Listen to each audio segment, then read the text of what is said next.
Welcome to my channel GK world. আজকের আলোচনা ছাপাখানার আবির্ভাব।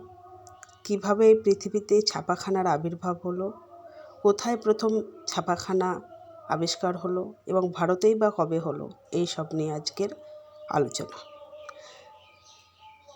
মুদ্রণের ইতিহাস পর্যালোচনা করলে দেখা যায় যে কাগজে কালি দিয়ে কাঠ খোদাই করা অক্ষর প্রথম ছাপার আকারে প্রকাশিত হয়েছিল চীন দেশে।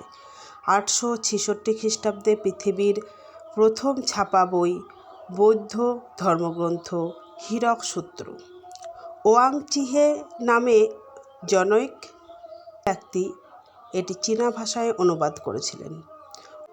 1907 সালে তুর্কিস্তানের তুংহু গুহায় ইংরেজ প্রত্নতাত্ত্বিক অরেল স্টাইন এই বইটি খুঁজে পান। এটি এখন ব্রিটিশ মিউজিয়ামে সংরক্ষিত আছে। 1400 থেকে 1450 খ্রিস্টাব্দে মাটির তৈরি ছাঁচে পৃথক হরপে আলাদাভাবে বসিয়ে ছাপানোর কাজ শুরু হয় চীনে। তারপর জাপান, তিব্বত ও নেপালে প্রথমে কাঠের হরপে ছাপার কাজ চালু হয়। 1403 খ্রিস্টাব্দে চীনে ব্রোঞ্জের সচল হরপ আবিষ্কৃত হয়ে যায়। পঞ্চদশ শতকের গোড়ার দিকে ইউরোপে চালু হয়েছিল চীন দেশীয় রীতিতে কাঠ খোদাই করে ছাপা। 1454 থেকে 1455 খ্রিস্টাব্দ মানুষের ইতিহাসে অবিস্মরণীয়, কারণ এই সময়ে আধুনিক প্রণালীতে ছাপার সূত্রপাত হয়েছিল।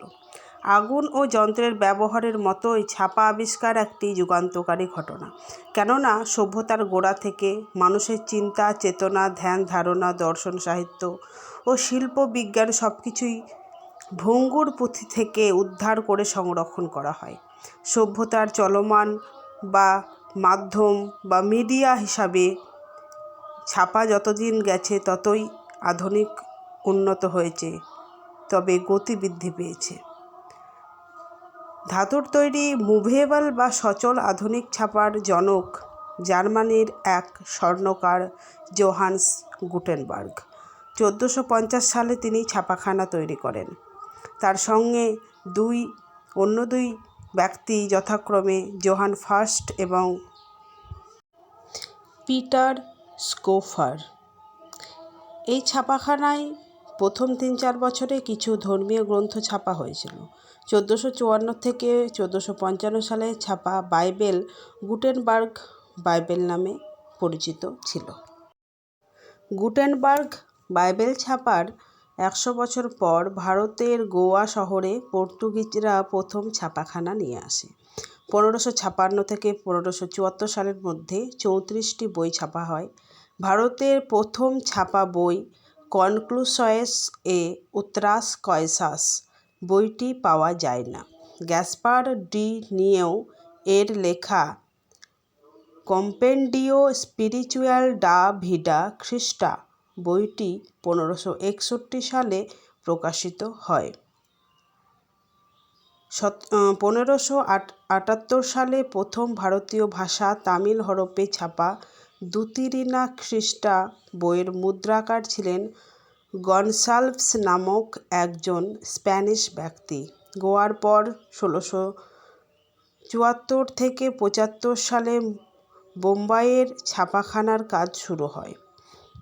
1670 সালে ভীমজি পারেখ নামে এক গুজরাটি ভদ্রলোক বিদেশ থেকে ছাপার যন্ত্র ও একজন দক্ষ মুদ্রাকর বিশেষজ্ঞ আনার জন্য ইস্ট ইন্ডিয়া কোম্পানির কাছে আবেদন করেন এবং তারপর হেনরি হিলাম নামে একজন মুদ্রাকর ছাপার যন্ত্র নিয়ে ভারতে আসে। 1790-এ কুরিয়ার এবং 1791-এ বোম্বে গেজেট নামে দুটি পত্রিকা ছাপা হয়।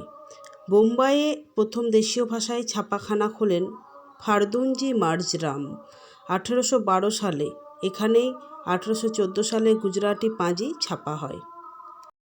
গোয়ায় ছাপাখানা আসার 200 বছর পরে বাংলায় ছাপাখানা এলো।